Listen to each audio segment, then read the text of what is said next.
Good morning everyone. Welcome back to GK Today. I hope you all are doing very well, and today we'll be discussing the most important MCQs for 5th of June 2024. Let's start with our session. The first question is, recently which medical institution has won the 2024 Nelson Mandela Award for Health Promotion by the World Health Organization? This is NIMHANS Bangalore. What is the full form? The National Institute of Mental Health and Neurosciences. They have received the 2024 Nelson Mandela Award for Health Promotion from World Health Organization. So this award was established in the year 2019 and it honors the significant contributions to the health promotion. Union Health Minister Dr. Mansukh Mandavia and Union Health Secretary Shri Apurva Chandra congratulated the NIMHANS, highlighting it as a recognition of India's efforts in inclusive healthcare and pioneering mental health work. Okay, so NIMHANS Bangalore has received the 2024 Nelson Mandela Award for Health Promotion, and this award is presented by World Health Organization. Next is, according to the provisional estimate of the National Statistical Organization, what was the growth rate of Indian economy in 2023 to 2024? So according to National Statistical Organization, India's GDP grew by 8.2% in financial year 2023 to 24, and with this we have surpassed the Reserve Bank of India's estimate of 7.6%. So this marks the 9th time since 1960 to 61 that the GDP growth exceeded 8%, and the high growth rate was driven by a strong performance in the quarter 4, January to March 2024, with a 7.8% increment compared to the same period in 2023. Okay, so correct answer is 8.2%. Recently, which organizations jointly launched the BIMREN initiative for the PhD students? So the Indian government has launched the BIMREN, which stands for the BIMSTEC India Marine Research Network, with MEA, that is Ministry of External Affairs, and BOBPIGO, what is it? Bay of Bengal Program Intergovernmental Organization, to boost the blue economy development. Okay, and BIMREN supports the PhD students from the BIMSTEC countries to conduct the research in India through split-site doctoral fellowships offering up to 1 million rupees and 6 to 12 months at Indian labs. Also, it promotes the twinning research projects with grants up to 5 million rupees for the 24-month regional collaboration. Okay, so correct answer is Ministry of External Affairs and the Bay of Bengal Program Intergovernmental Organization. The next question is, which institute recently established the DRDO Industry Academia Center of Excellence? This is IIT Kanpur. IIT Kanpur, in collaboration with DRDO, has established the DRDO Industry Academia Center of Excellence for interdisciplinary research in the next generation defense technologies. And this initiative aligns with the DRDO's strategy of setting up the DIA Center of Excellence in the key academic institutions so as to foster the technology development through experienced faculty, bright scholars, and the DRDO scientists, creating a robust ecosystem for the defense innovation. Okay, so IIT Kanpur has established a DRDO Industry Academia Center of Excellence. Now, IIT Hyderabad was also in news. Why? Because the Armed Forces Medical Services and IIT Hyderabad have signed a memorandum of understanding to collaborate on research and training. And this partnership aims to innovate the medical devices and address the health issues for soldiers in diverse terrains. And this agreement was signed by Lieutenant General Daljit Singh and Professor B.S. Murthy, with IIT Hyderabad providing technical expertise through its biotechnology, biomedical engineering, and bioinformatics department. Okay, so you can be asked that recently the Armed Forces Medical Services signed a memorandum of understanding with which IIT to collaborate on research and training. Answer would be IIT Hyderabad. Okay. Next question is, Dar es Salaam port recently seen in the news is located in which country? Correct answer here is Tanzania. And why it came into news? Because the Adani Group has ventured into the port business in Tanzania, securing a 30-year of lease for container terminal 2 at Dar es Salaam port, and this deal was signed with Tanzania Ports Authority.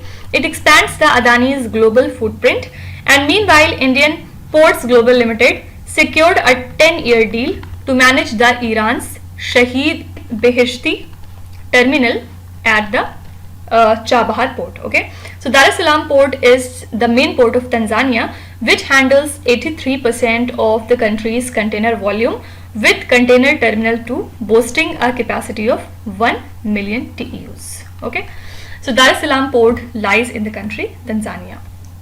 Next is, recently which state has introduced artificial intelligence learning in the class 7 ICT textbook? This is the state Kerala. Kerala introduces AI learning in class 7 ICT textbook, and it pioneers a move to educate over 4 lakh students about the artificial intelligence.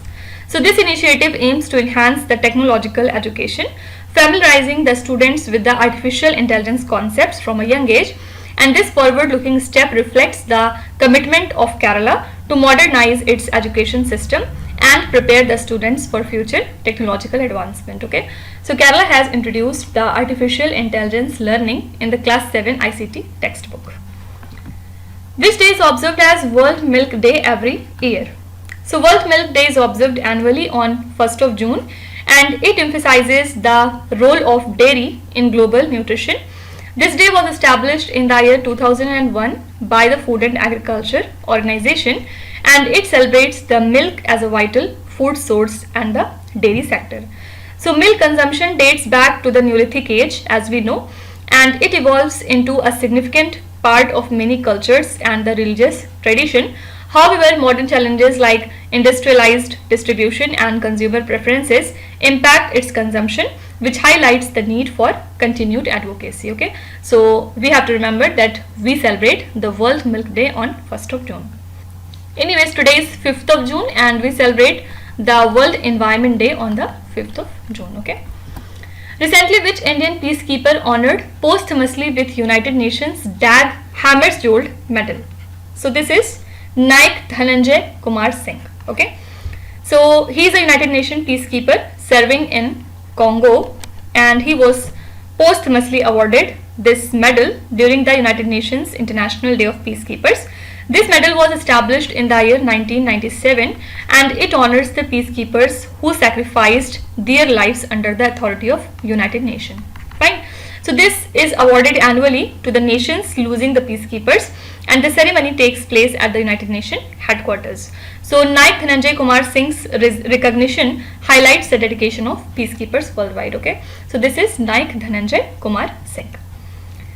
Now, apart from it, the country Cambodia plans to commence construction on the Funan Teco Canal, which is a 180 kilometers project that is funded by the country China. Okay, and this canal will link the Cape, which is a coastal province, to the capital Phnom Penh via the Basak River. Fine. So it would diminish the reliance on Vietnamese ports for international shipping. Also, it aims to boost the connectivity of Cambodia and trade autonomy. You can be simply asked that Funan Teco Canal project that was recently seen in the news is associated with which country? Your answer would be Cambodia. Hulan Gapar Gibbon Sanctuary, recently seen in the news, is located in which Indian state? So it lies in the state of Assam, and Northeastern Frontier Railway allocates the funds for canopy bridges that helps the Hulok Gibbon, which are India's lone ape, to traverse the railway tracks in eastern Assam. Okay, so gibbons are Asia's smallest and the fastest apes. They inhabit the tropical forest basically, and they primarily live in the states of Assam, Meghalaya and other northeastern states. So Hulang Gapar Gibbon Sanctuary hosts a significant population, and they are diurnal, monogamous and vocal communicators. Endangered western hulock gibbon and vulnerable eastern hulock gibbon face the conservation concerns today in this world. Okay, so this sanctuary lies in the state of Assam. Fine. Now apart from it, recently Purana Killa was handed over to the Sabhyata Foundation of Dalmia Group under the Adopt a Heritage scheme by the Ministry of Tourism. Okay, you can be asked about the location of Purana Killa. That Purana Killa that was recently seen in the news was built on the banks of which river? Answer would be Yamuna River. Okay, and it is one of the oldest forts that were built on the banks of Yamuna River. It is located in New Delhi, and it was built under Humayun and Sher Shah Suri. It reflects a blend of Islamic and Hindu architecture. The rectangular fort boasts 3 gates, especially the Bada Darwaza that combines of Islamic and the Hindu elements. Okay, simply we have to remember that Purana Killa lies in New Delhi on the banks of which river? On the banks of Yamuna River. Next is, recently which state or the union territory has declared human rabies a notifiable disease under the Epidemic Diseases Act of 1897. So this is Jammu and Kashmir. Government of Jammu and Kashmir has designated human rabies as a notifiable disease under the Epidemic Diseases Act of 1897. Rabies is caused by RABV virus. It is a fatal viral disease that affects the central nervous system. Primarily, it spreads through the saliva of infected animals, with domestic dogs being the main transmitters. And rabies poses a significant threat, especially in Asia and in Africa. And it disproportionately affects the marginalized communities, and it remains a neglected tropical disease. Okay, so currently the government of Jammu and Kashmir has declared the human rabies a notifiable disease under this act. Okay. Next is, which state recently hosted the Outlook Planet Sustainability Summit and Awards 2024? This is the state Goa. Goa recently hosted the inaugural, or you can say the very first Outlook Planet Sustainability Summit and Awards for Central Public Sector Enterprises. It was organized by Outlook Media Group with BDO India as awards process advisor and IIT Goa as the knowledge partner. So this event gathered policymakers and the central public sector enterprise top managements to discuss the sustainability initiatives, and REC Limited was here honored with the Sustainability Champions Editor Choice Award, and Power Finance Corporation Limited received the Corporate Social Responsibility Award in the non-fossil fuel category. Okay, so Outlook Planet Sustainability Summit and Awards took place at Goa State. Fine. Recently, which ministry launched the implementation manual of tobacco-free educational institutions on World No Tobacco Day 2024? So, Department of School Education and Literacy, which works under Ministry of Education, has launched the implementation manual of tobacco-free educational institutions on World No Tobacco Day in New Delhi in collaboration with SEEDS. Okay, and it aligned with this year's theme. What was the theme? Protecting children from tobacco industry interference. This was the theme. Okay, so the manual aims to help the schools implement the guidelines that are issued by the Ministry of Health and Family Welfare. Shri Sanjay Kumar emphasized creating the tobacco-free zones in educational institutions so as to protect the children from addiction. Okay, so your correct answer is A option, that is Ministry of Education. The next question is, what kind of missile is IRIS-T missile that was recently seen in the news? So it is air-to-air missile, and why it came into news? Because the Germany lost their IRIS-T missile recently, which raises the concerns about the technology compromise. And this is a short-range air-to-air missile that was developed by a 6-nation program led by Germany, and it is designed for short and medium-range air defense, which is capable of neutralizing the various aerial threats up to 40 kilometers away. So it has advanced features like infrared seeker and thrust vector control, and it is effective in close combat. Okay, so IRIS-T missile is a kind of air-to-air missile.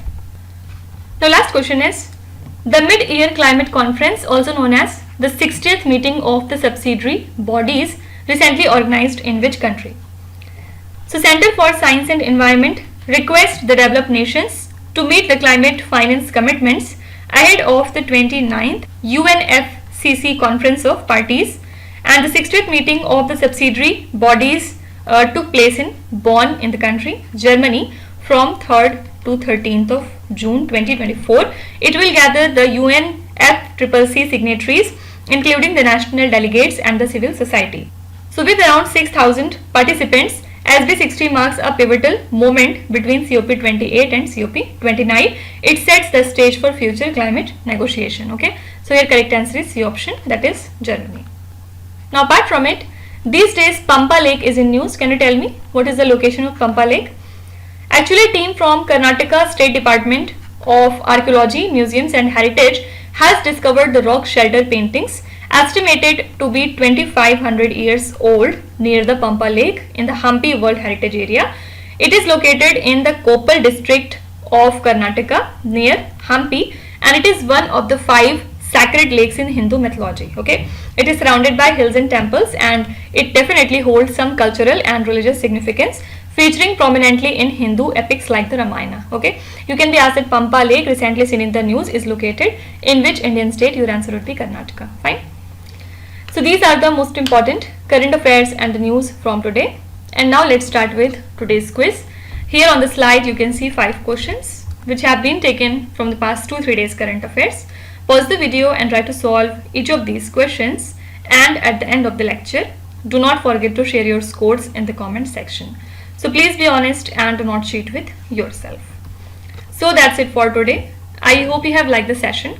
These were the important news and events from today, and we will meet again tomorrow with some more important current affairs.